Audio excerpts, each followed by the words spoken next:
쇼펜하우어는 이제 우주적 의지의 이제 본질, 우리가 이거 지각할 수도 없고 뭐 인식할 수도 없지만 이게 우주적 의지는 이제 이런 식의 성격을 가지고 있을 것이다.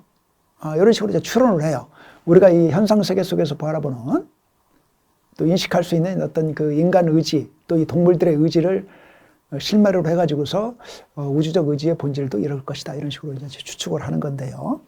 인간의 욕망이라는 것은 이게 무한하고 맹목적이다. 인간의 욕망이 한이 없다고 그러지 않습니까? 밑 빠진 독 같다. 아무리 많은 부를 가지고 있어도 사람들이 만족을 못하죠. 그래서 인간의 욕망이라는 것이 이렇게 무한하고 또 이제 맹목적이에요. 거의 그냥 왜 내가 이런 걸 욕망해야 되냐 이런 거 상관없이 그냥 무조건적으로 그걸 욕망하는 그런 성격이 있습니다. 이제 그런 것에서 이제 우리가 이게 근원적 의지, 이 세계 의지라는 것도 무한하고 어떤 맹목적인 의지의 성격을 가지고 있을 것이다. 보통 이제 어때요? 기독교에서는 어떻게 생각합니까? 이 세계, 쇼펜하우어가 말하는 이제 물 자체가 이제 기독교에서는 기독교 신이 되겠죠. 세계의 어떤 근원적인 실제가 신이고, 이제 그 개체들은 신이 만드는 이제 피조물이기 때문에, 신에게서 이제 비롯되는 하나의 부사물 정도에 해당하는 거죠.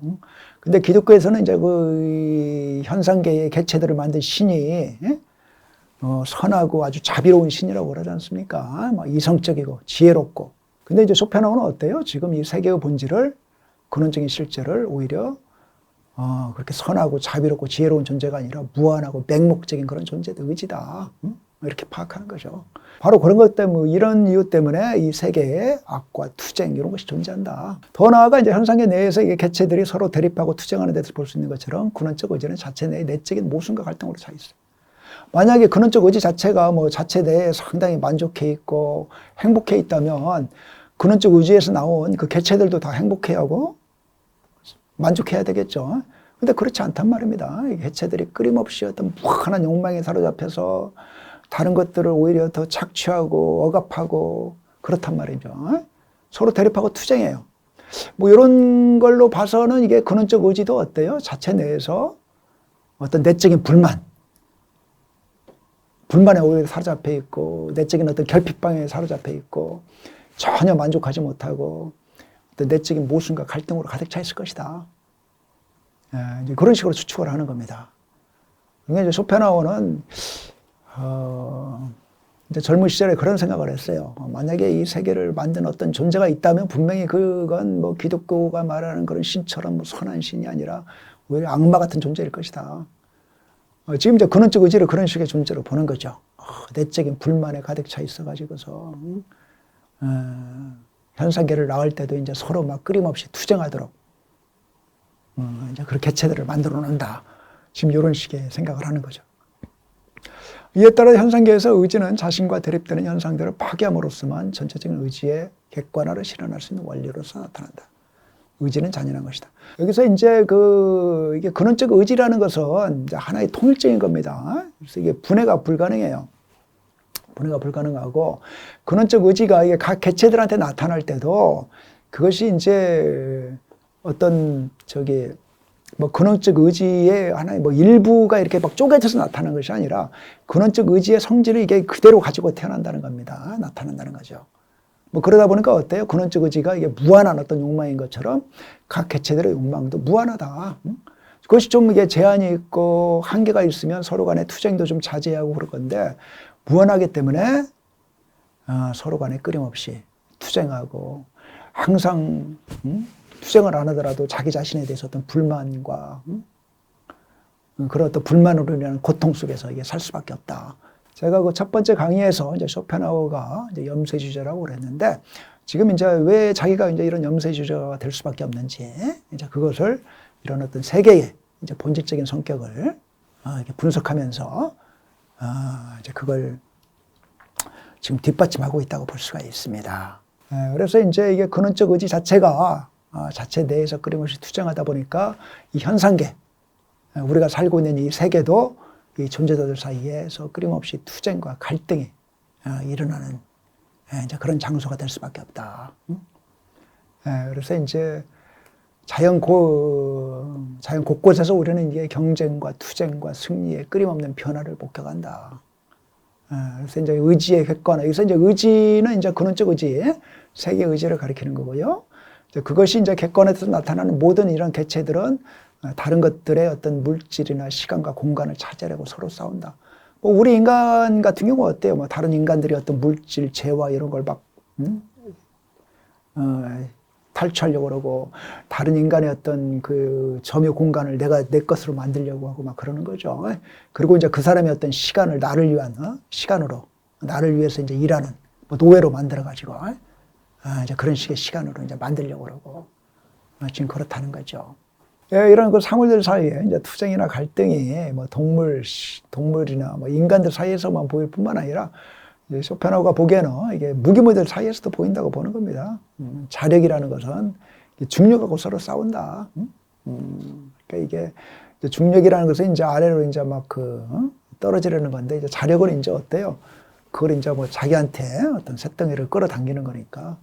그래서 이 자력과 이게 중력이 서로 싸우고, 뭐 이런 식으로 또 운동을 하려는 것은 또 이게 관성과 싸우고, 그런 식으로 무기물의 세계라는 것도 투쟁과 갈등의 세계다.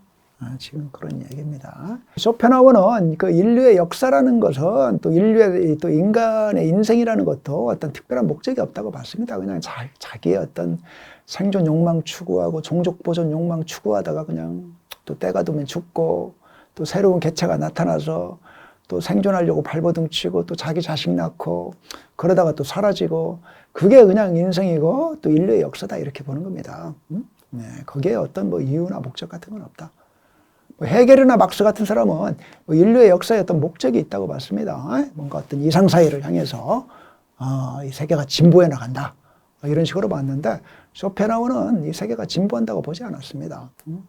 여전히 뭐 세계가 어떻게 바뀌든 사람들 사는 세상은 이런 투쟁과 악이 존재하는 세계다. 1차적으로 이 우주의 어떤 근원적인 실제인 세계의지 자체가 어떤 욕망의 존재이고, 그 욕망이라는 것이 어떤 무한하고 맹목적인 그런 성격의 존재이기 때문에 그 세계의지가 나타난 이 현상계도 전혀 좋아지지 않는다. 그냥 끊임없이 어떤 반복하는 이제 그런 식의 세계가 있을 뿐이다. 그 투쟁과 갈등이 반복하는 그런 세계만 있다.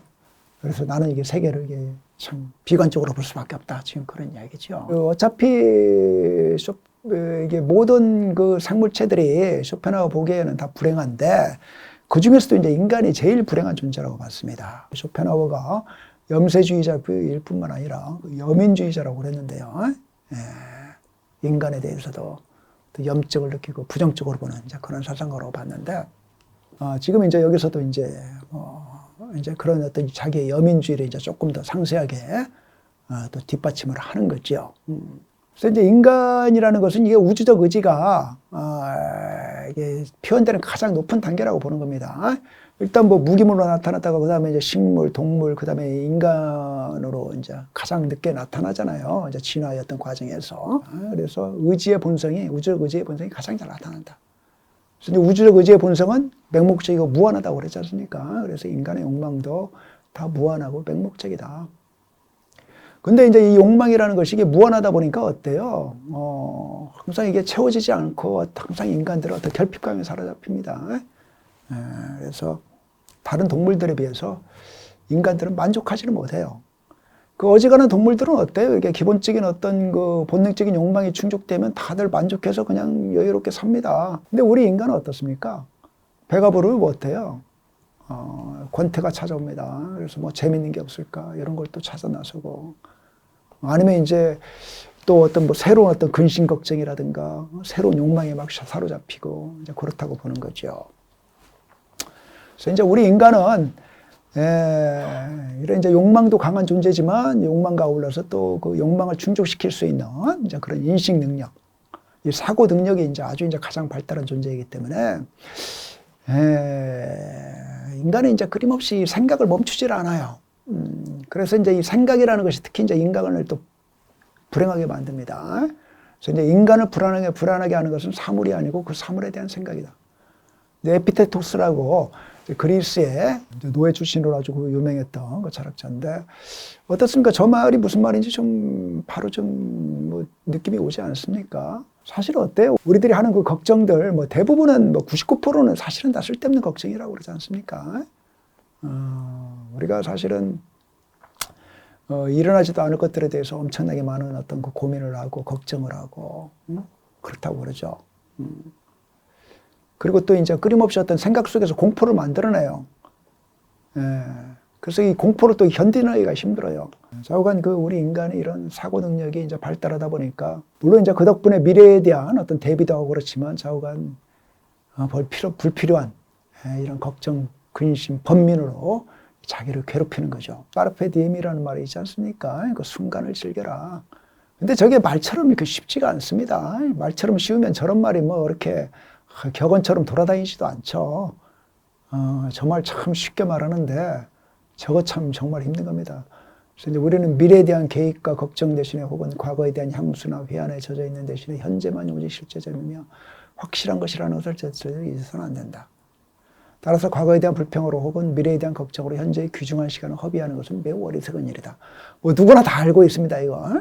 그렇지만 사실은, 그리고 이제 쇼펜하도 지금 저렇게 이야기를 하지만 사실은 그게 쉽지가 않아요. 우리 뭐 과거에 대한 어떤 트라우마 막 이런 거에 사로잡혀서 힘들어하는 사람이 얼마나 많아요.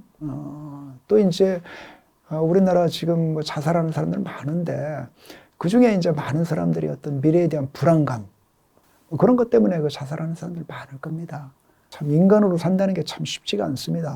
이게 참 생각이 많은 존재이기 때문에 그런 존재로 산다는 게 정말 참 어렵다. 뭐 쇼펜하우 말이 뭐 전적으로 옳은 건 아닐 거라고 생각을 하지만 그래도 한번 우리 인생과 우리 세계를 생각하는 데 있어서 상당히 좀 참고할 만한 어떤 중요한 통찰을 뭐 제시를 하고 있다고 생각을 합니다. 여러분들이 한번 우리 인생과 세계를 생각할 때 좀 도움이 되시기를 좀 바랍니다.